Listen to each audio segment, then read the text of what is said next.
What is your superpower? I'd probably say my creativity. Knowing nerdy trivia. My superpower is being a good listener.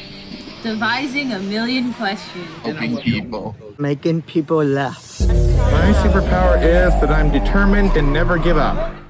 Hello everyone, thanks for joining us on Voice of the Community. We have a very special guest today, so this is going to be a big deal. But I'll start off just by reminding you to please like, subscribe, and share this on our YouTube. But we've been getting a lot of views on our other platforms, like Apple and Google. So please just comment so that we can interact with you. Me and Aaron would like to interact with you and answer your questions. So please do that. Follow us on all of our social media. Unfortunately, Aaron can't be here today. He had a family to deal with. Family is very important. But Eric, well, y'all know Eric because you've seen the podcast enough. He is going to be taking over for Aaron. And oh my God, our guest today is unbelievable. This has been a long-term partnership with D.O.R. Spencer Hoke over at D.O.R. He's the regional business specialist. And he's at the Fair Oaks office, if I can say that. So that is the closest D.O.R. to Meristem. Thank you so much for joining us, Spencer.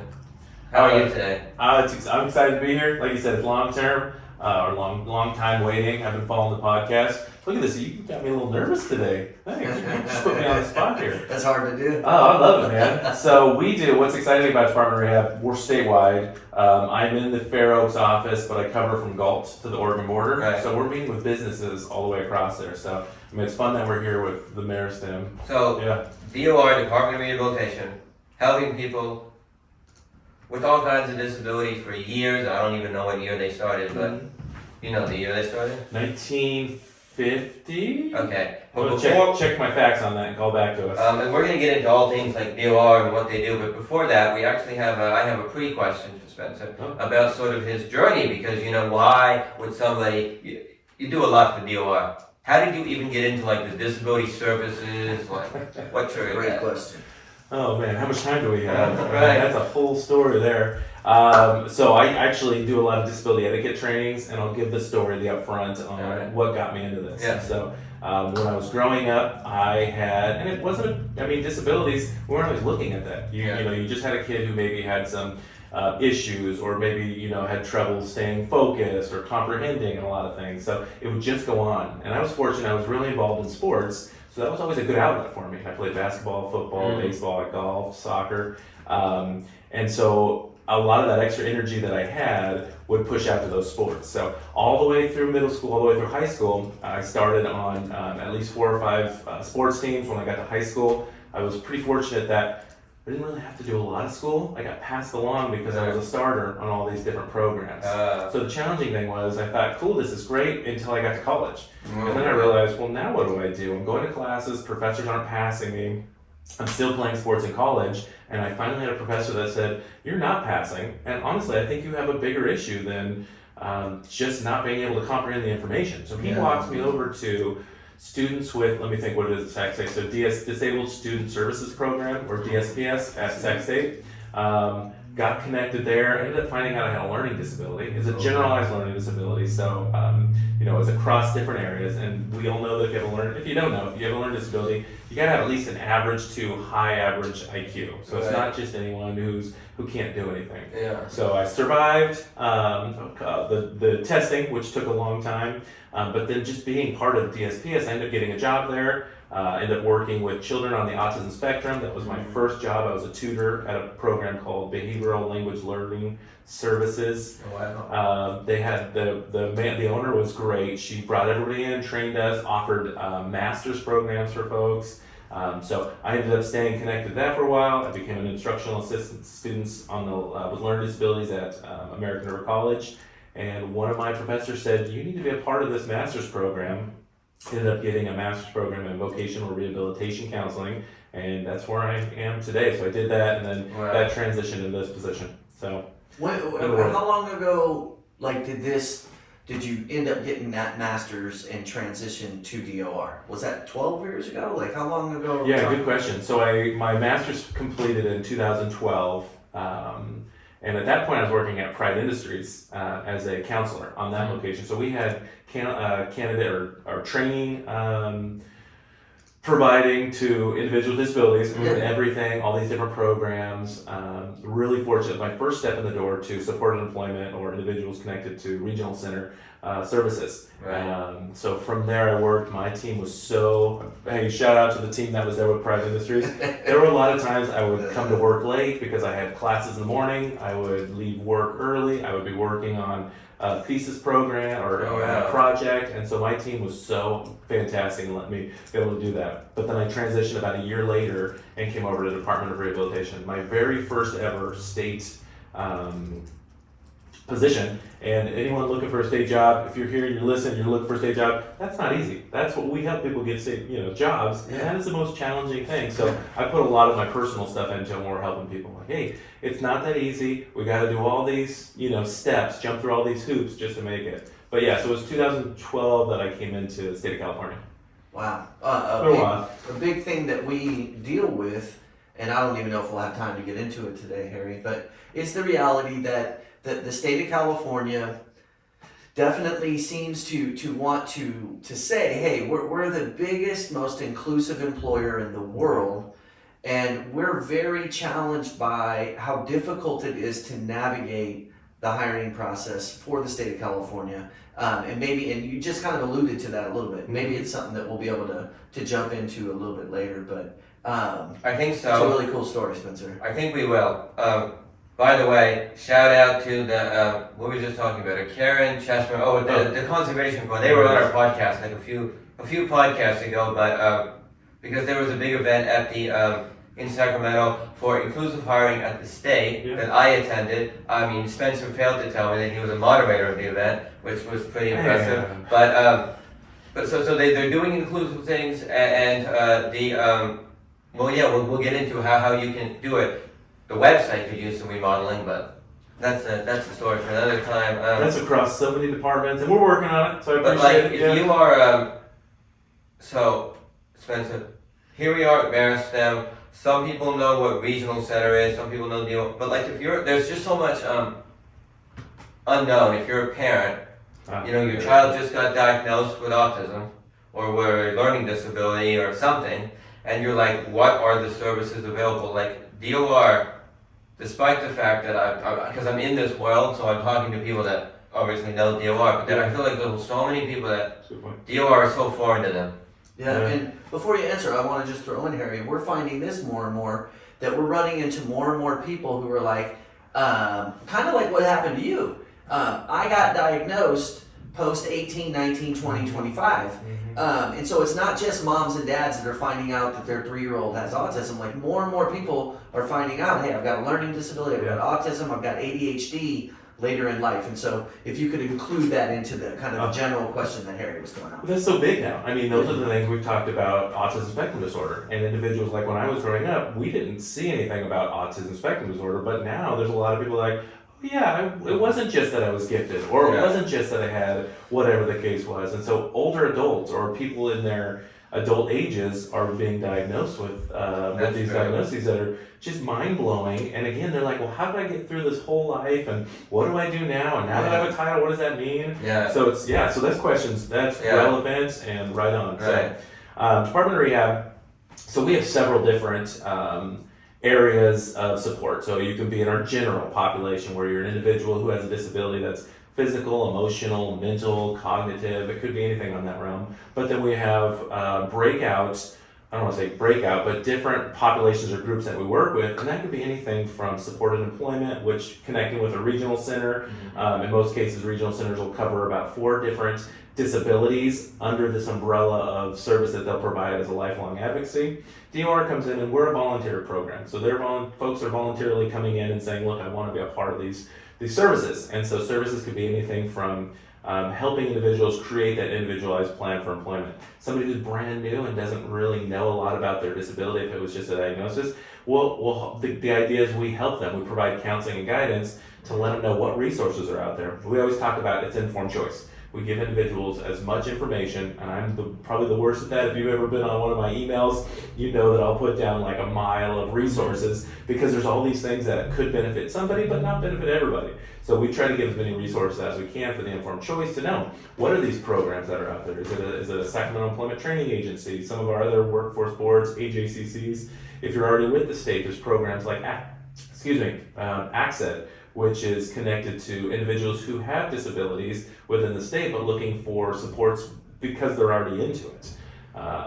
So I think, the biggest thing we do, the Department of Rehab, and I might be fumbling on this question a little bit, but supporting individuals to be able to make that choice. I mean, our long-term goal, we all know. I mean, my son is 16 years old and eats about 40 eggs a week. And eggs are probably one of the more expensive things out there. I was going to say, that's an expensive thing right now. They're super expensive. It's wild. He just wants to eat steak, eggs. I mean, he's 16, protein, you want to build. Landon, what's up? Shout out. But it's expensive, right? And so in the past, when I was a counselor, I mean, any job we would help somebody get, we would say this is great because it's going to open up your pathway. It's going to give you experience and opportunities to get to that next level you want to get to. Yeah. But now it's about livable wage. And so we can't just say, hey, let's get you this job over here that's $15, $16 an hour, especially when we're looking at minimum wage hikes. Yeah. So there's so many things, and I know we've all talked about this before, but how do we know that the individuals we're working with have the skills at that level? And those are the things like Meristem's doing. We try to do that as Department of Rehab.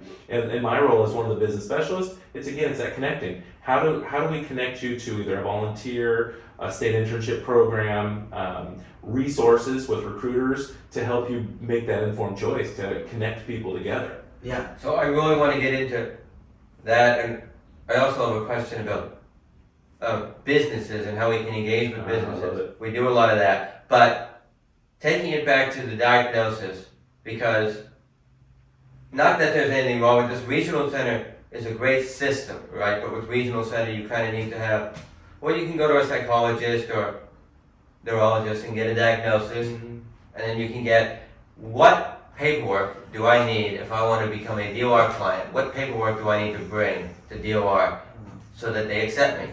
Oh man, was it softball? You just gave me a big old softball pitch there, man. Let's go to the park. No, I totally mess with you guys. So there's a lot of different ways. Services themselves, our goal as the Department of Rehabilitation, our counselors, our whole teams, our goal is to help individuals based on where they are find that employment opportunity. Sometimes folks will come in with a disability or a diagnosis and they'll say, here we are, and there's not a cookie cutter one size fits all to everything. But this is good because it's all the intro stuff. So if you have a letter from a doctor that states what your disability is, if it's physical, mental, emotional, if it's something that challenges you to be able to complete daily activities, those are things we're looking at. It could be a letter from school. Like when I was in college and I had the learning disability evaluation, it did state on there that I had a generalized learning disability, so I was qualified. Does it need to be a formal diagnosis from like a UC Davis Mind Institute where they did a formal, or can it just be that your psychologist said disability? Yeah, and this is the point. That's what's so important. I think this is great. Glad we're bringing this up. Is that every individual is going to be different. Every individual, like we just talked about, people may not know where to get that information. So what we do is we look at what they're providing for us. Our goal isn't to say we're not looking to make people ineligible. We're looking to get the resources that we can help them build this plan. So if somebody comes in and their medical documentation is limited, so like right now, we're talking a lot about students, and if a student comes in and they have an IEP or a 504, is that right? My mind just went somewhere else. So if we have a 504, then we can look at that and see what they struggled, what resources, what accommodations they were provided, and then we'll utilize that to help build. So our biggest thing is to help make that eligibility. And so actually, we've seen a lot of folks within the last several months where they're coming in and they're like, oh, we don't even have a disability. We're like, well, that's what department's all about. So getting the word out about what it is. And so our goal again is help individuals who have disabilities determine what they can do with that disability. What are some other resources? What are options? And I always push for my role, and you both know, I push a lot on LinkedIn. So if somebody has a question or they say, hey, this didn't work, or how do what's the best resource I can have? And send me an email, we'll send you some resources. Even if somebody comes in, and it rarely happens, but they're ineligible for D.O.R. services, and that could be a number of different ways. That might be a whole nother podcast. But we're still going to provide those resources so they can go out and find if it's a doctor or psychologist or a psychiatrist or somebody to talk to, or if it's a program that can build up their skills. We want to push those resources out. So again, that's an informed choice, and we're not just building, we're building a person, and so we want to make sure they've got the skills, and it's really a holistic approach, right? It's like, hey, you may not have fit into this, but that doesn't mean we're the only, which, we're a pretty good resource, but there's a lot of other resources out there that can help prepare, get things into it. So if somebody's not sure or they are sure, they just go to dor.ca.gov, and there's a little thing there that says apply, right? Mm-hmm. Hit the button, get the ball rolling. If I'm hearing you right, the ultimate goal of D.O.R. is to figure out how to make somebody eligible, not to figure out how to make you ineligible. Yeah. It does mean that sometimes you won't be eligible, but for anybody that's listening, go all in, go that route. The folks are trying to find a way to definitely make you eligible for specific services, but even if you end up being ineligible, your team still helps folks find that next resource, that next tool.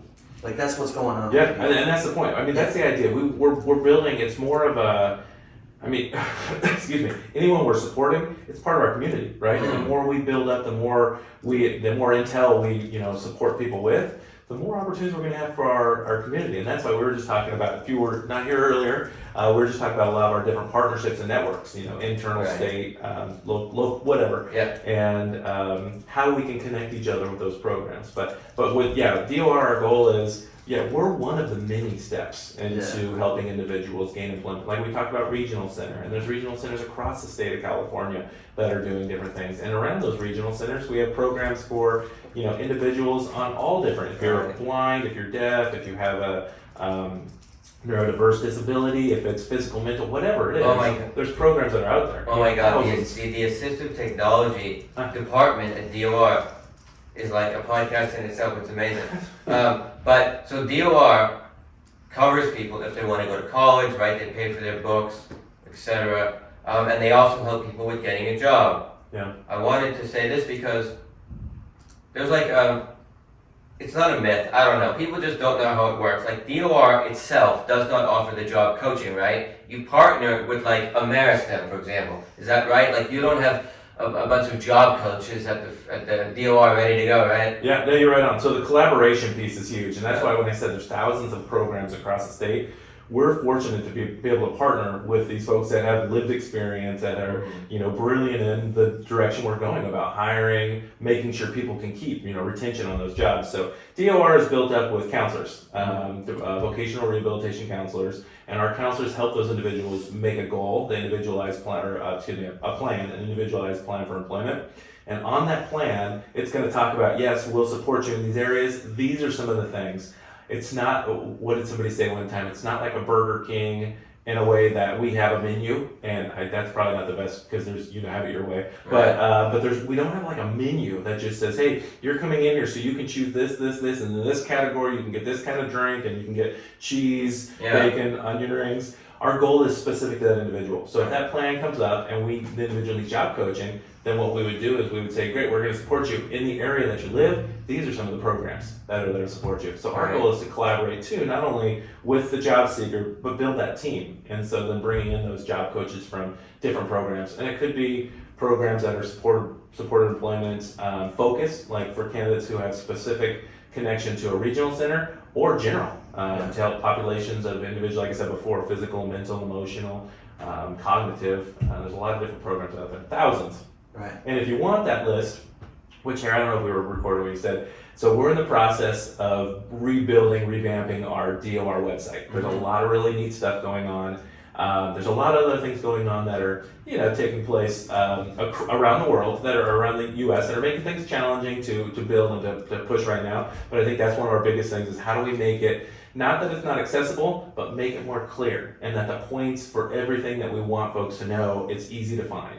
And so we're building on that. But on our site, we have a section where you want to go to contact us, and it's going to show all of the vendors that we're working with. Wow. So if you have an idea of who that vendor is, or if you're somebody out here and you want to interview the vendors. Is there like a map for like? That's it. Yeah. Yeah, so you can go on. It's I think it's connected to to Google. And so whenever you click in, you'll either click the hyperlink on the name of the company, it'll pop up, or the area. and it'll pop up a map to where you can see these different locations. And it's not just Sacramento, it's the state of California. We may even have some, I don't know this answer, but we may even have some outside of California. But of course, we're state of California, so we're supporting those. So most of what you just said, I would call it kind of 3,000 foot level stuff. Can you take a minute? I know that you can't divulge names, but please use an actual human being's story to just, and I mean, this is tough, right? Because what you're sharing with everybody it's such an individualized effort.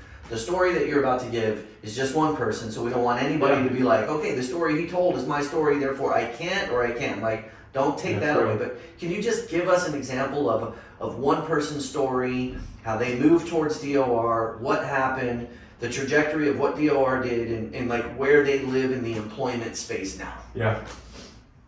Oh man. Yeah, I know, you got a million. This is it. Yeah, no, I just think so. From being a counselor to now, the other side, we're working with businesses and working with job seekers. You're right, there's so many. Early on, and definitely won't be giving a name, just for confidentiality reasons. That's what we're here. We're teaching confidentiality here too. Yeah. But we had an individual, I was probably a counselor for maybe 4 to 6 months. And you two know me, so you know I'm not arrogant, but I'm confident. It's like, man, I want to do some stuff. I want to make it happen. So I get in there as a counselor. I'm like, oh yeah, this person's going to get a job here. This person's going to get a job here. This person here. So I'm rolling in. I'm about 3, 4, whatever I said, 6 months into it. I'm all like, you see me sitting up. I just got excited thinking about this. So this individual comes in. They had no arms and no legs. And I was looking in my mind. I must have sat in the meeting thinking, what do I do? The person must have at some point been like, what is this guy? He's just sitting here in silence. I'm like, how do I support what's going on? What do I do? Where do I go? I thought I knew everything. I thought I knew the resource. I thought I knew everything about disabilities. And the person says to me, hey, so I'm really, glad that I'm getting a chance to meet with D.O.R. I want to do, this is the titles and the areas that I want to go. And I've been applying for positions. And I'm still sitting there like, what the heck? What's going on here? The person pulls out a cell phone and starts showing me all of the jobs I've been applying for. Now that might sound wild, but realizing that this person had no arms, no legs, I thought, what are we doing? I had no more worries about this person getting a job. They ended up getting a local government job, and then they've built several times from on that point. But that's the idea. Department of Rehab, it's not just physical, it's emotional. It is cognitive, and our goal isn't just that individual, like you said, it's that individual person. We try to figure out what's going to work, what's going to be your best fit, what's not going to work, and in a realistic way, help introduce individuals to really, I'm going to use this term, but the world of work, which a lot of our programs, are connecting with it. So, there's so many stories. I can think of seizure disorders. We had an individual who had seizure disorders, and this individual would come in, and I would see marks on them, and we're mandated reporters, so I'm saying, hey, are you good? Anything we need to talk about? Yeah, I just had a seizure and I fell down. Thinking, my goodness, what is happening? So the individual ended up getting a job, and the first thing this individual did during a unit meeting, which blew my mind. I mean, I push advocacy, I push disclosing your disability. I disclose my disability so many times a day. If you haven't done that, it's a really challenging thing. We've got stuff on that too. So keep looking back, when I'm trying to make these points. But the person came into a unit meeting and said, I want to be on our unit meeting schedule or agenda so that I can talk about my disorder. And so she went through and started, they went through and started explaining, this is what a seizure disorder is, these are the things you may notice, these are the things that may happen to me, but don't be nervous, we're able to do it. And so this didn't only increase the knowledge and the awareness around her team on what a disability or a seizure disability or seizure disorder disability was. It created a safe space for her to work, or them to work. Man, I got to work on my presenting skills here. But it kind of blew up the business and requesting more information. So we actually got to play into it again, to where they're like, hey, D.O.R, can you come in and support us with some disability etiquette training, some windmills training, some attitudinal training to help everybody be on the same page in this awareness piece. So it actually blew this big company, which we're looking at, I get more involved. Those are both really good for the audience. Thank you. Right, to give us some real human experience. So thank you for that. But I'm so glad you just said that, what you just shared, Spencer, because I get to transition to one of my favorite topics on the planet to end our episode here. Like you just mentioned, going forward and supporting a business. Uh-huh. And I've been involved in a lot of things, which, in case you don't know, D.O.R. is heavily involved in, like the California Committee on Employment for People with Disabilities, which is really involved from D.O.R. And I am on their training and subcommittee. Their subcommittee on employment and training. I'm their new chair. And we also have the BAC, which stands for the Business Advisory Committee, put onto UC Davis. Mine is the Business Advisory Committee's goal is to go forward and help businesses that are being inclusive talk to other businesses. But the big topic here is the employer, being employer forward. Like when you're a job coaching agency or you're working with individuals that have neurodiversity, you have to support the individual, but you really have to go forward. And because I feel like, Spencer, so many times I've heard, oh, it's the individual is the most important thing, which is true. They are very important, but there's sometimes just in general in the workforce world, maybe less focus on the business. But like you and our friend Steve from UC Davis Mind, everyone's always like it has to be business forward. Can you talk about that for a second? When you're going after a business, because now you're a business specialist. Yeah. Like, why is the business needs of the business? Why are they so important? They're almost more important than the individuals themselves, because if you lose that business, you'll never get anyone a job there. So we're people. We're providing resources for people. At the end of the day, the owner of the business, the staff, the team that's in there, those are all individuals who may or may not know about people with disabilities. So any awareness we can do, anytime I get a chance to model, I model what it is to be a person with a disability. I don't have a visible disability. I have an non-apparent disability. So when I go in, it's what it is. I'll give a quick story. I don't want to take us down a track that's going to be a 3-hour long story, maybe, and close. But we were working with an employer, and I got a call, and the employer said, hey, we're looking, I've got a friend who works at this another similar business, and they just hired a bunch of autistics. So in my mind, I'm getting goosebumps now just the way I approached it. And I thought, okay, so in my mind, I'm thinking disability etiquette, language, all these different areas. The employer ended up hiring an individual we were working with. The individual was on the autism spectrum, in addition to some other disabilities. But they also, the last time I said, or went into the visit, said, so I know we're working with a lot of individuals on the autism spectrum.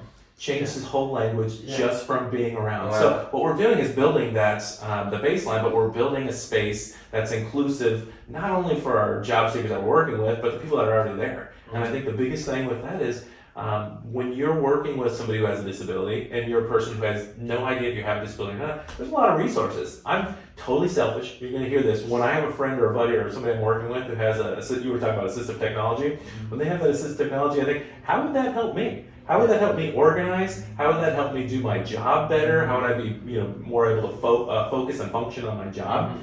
So those are the things we're doing. So business, it's all important, right? It's under the umbrella. They're all equally important, I would say, but it's that awareness piece. The more that we can build, and Harry, we've been together forever. It's that relationship piece. I'm going to build a relationship with somebody that can reach out to me, and they know they're going to get something real. I don't sugarcoat a lot of stuff. It's like, hey, you want to talk to me? I'm going to give you. I'll give you the message. I'll put it on you. So that's what we're doing with businesses. We're providing the resources. So that may be a attitudinal training, windmills training that was created by Richard Pimentel and Milt Wright, and so many other folks. We'll go out and do those. We'll do disability etiquette trainings. We did one last year during National Disability Employment Awareness Month in Dean on neurodiversity, and how we did with one of our larger state departments on hiring individuals with disabilities, hiring individuals with neurodiversity. What does that mean? What does that look like? What's the difference between somebody who's neurodiverse and not? And so our whole goal really comes back to, it's the person. There's no cookie cutter. We don't just have one, like you look around these buildings that are being built up all over and they all look exactly alike and they're sitting right next to each other.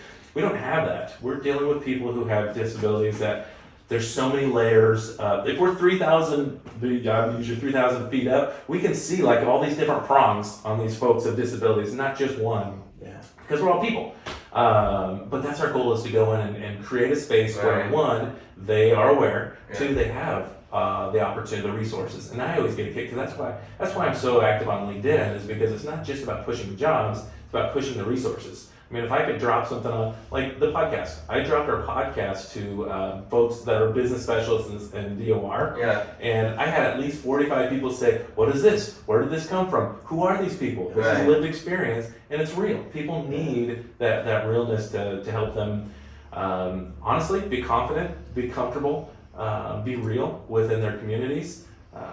But yeah, so the business, I would say the business part is huge. Not sure if I answered that question. No, yeah, absolutely. Killed it, man. Do we have time for me to ask a Absolutely. No, follow-up? absolutely. We do. Look at the call. You're good time-wise? All day, yeah. First of all, can you show the crowd your socks? I didn't know which ones I was going to wear today. Look at this guy's sock reel. This is a part of his personality, his shtick, so just know. Cotton candy, fluff stuff, baby. Here we go. Here's my follow-up. And maybe this is kind of like the last question. I'm not sure. You had mentioned in your story about the person with seizure disorder. There was a part when you were explaining it where people had to like divulge and disclose information. So Harry and I, we've been working our angle for a long time. We're connected with lots of views, and we're hearing the different angles of this whole thing. And one of the areas like I feel like we're moving towards, I just want to get your feedback on it. When people say, okay, what's working, what's not working, what are still the challenges of building a more inclusive workforce where more people with disabilities have good jobs, they're sustaining those jobs. And I'm kind of coming to a conclusion that one of the big areas that we're up against is the transparency part. And it goes both ways, right? Like, I've got the disability and I'm asking you to employ me. There's two areas of transparency that I think are needed. I need to be able to articulate to you what my disability is or where I struggle within the workforce realm. I have to be able to give you that information as the employer, and I got to be able to give you the information about how to support me. Now, I might need Harry to help me communicate that because maybe I can't do the communication well, but I got to get that information to you.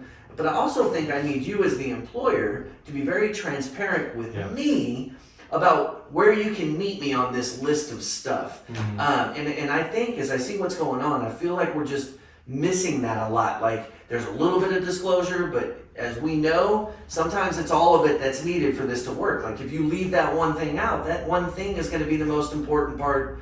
So I'm just wondering, what's your experience? You know, you've been doing this for a decade. How well are we doing between the job seeker and the employer being really, really upfront and honest about what's needed for these relationships to work? Yeah. So that's a heavy question. So I had a manager for the longest time, and she would always say, we're dealing with people. You know, you never know what you're going to get with people. You're going to get people who are full in with hiring individuals and being inclusive about disability, and people who are going to say, no way, I don't have the time for that, I don't have the money for that. Right. And then we've got those middle, and then, you know, staggers around there. This has been my soapbox for the longest time, is that a challenging thing is that in my world, in the community, the people that I'm around, we hear different things based on what silos we're in, or based on, you know, what groups we're in. And so that's why I've been trying so hard to break down all these silos and say, let's just be one community under this. Work together. If you got pros, if you got cons, if you got whatever the case is. But yeah, I think in the idea of what we're doing with employers. And their ability to be more inclusive, their ability to understand. Again, we're dealing with people. They may be on point, they may be not, but it's the awareness to continue to bring people in. Honestly, us as providers, it's us being willing to take, or not take, but to support an individual who may be most significantly disabled and but get them in those positions that fit their minimum qualifications. Okay.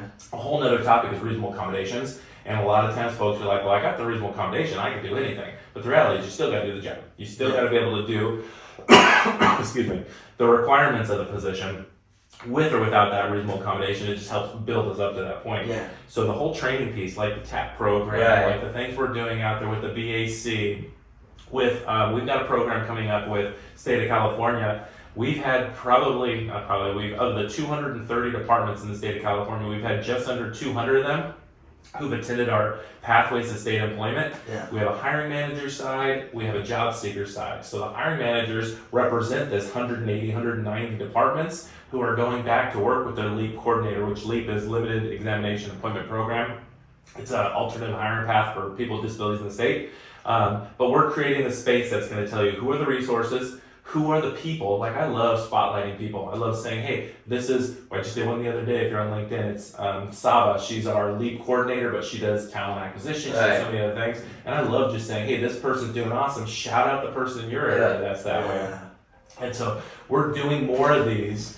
We're trying to bring in as many EEO officers, recruiters, so people who are on the front lines understand. And the challenging thing with work is, again, we're dealing with people, right? And it's not always, some of the people are gonna know how to approach it, some are not. So it's that awareness piece and modeling and living as a person with disability and disclosing. I love getting with, that's the most uncomfortable, if you've done that training before with people on how to disclose. It is the most uncomfortable training ever. I love it because I'll disclose all the time, but not everybody else is as comfortable or confident in as I am.